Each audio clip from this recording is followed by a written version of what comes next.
What's up, y'all? Y'all see it? It's snowing. Today is Friday. I was supposed to go home, but doesn't look like that's happening. Looks like I am stuck. And what's weird, we're going to talk about planning and how your plans and stuff in trucking just sometimes don't go as planned. Let's talk about it.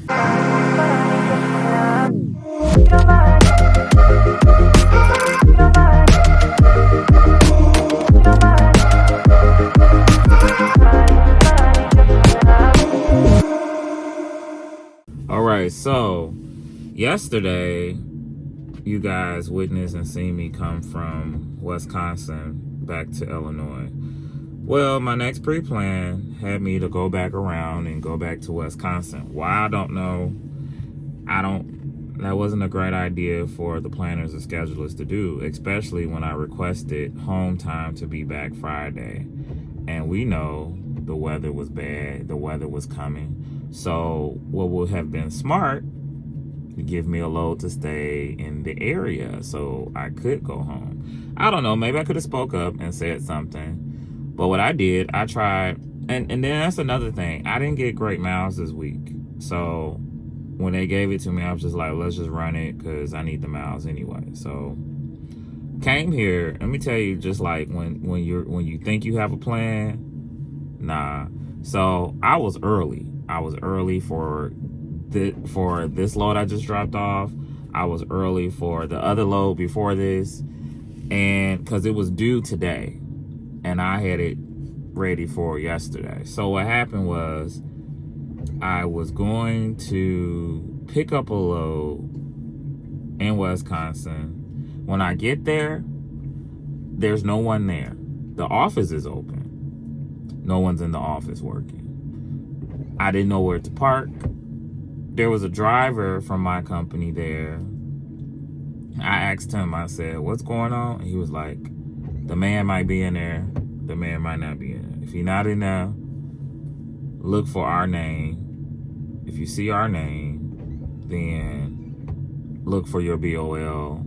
Sign it, initial it, then go across the street and get your trailer. And I'm like, well, where do I put my empty? And he was just like, oh, I don't know. So I sat there. I used the bathroom. I went back in the truck.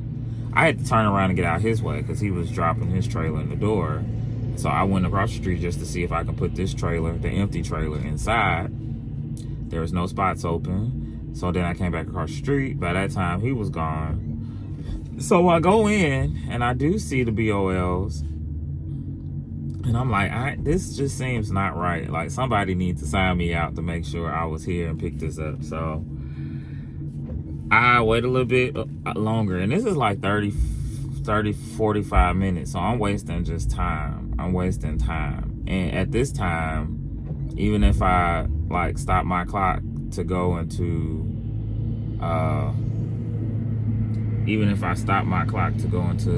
sleeper berth, it's not gonna stop my 14. And at that time, my 14 was like at 4 hours.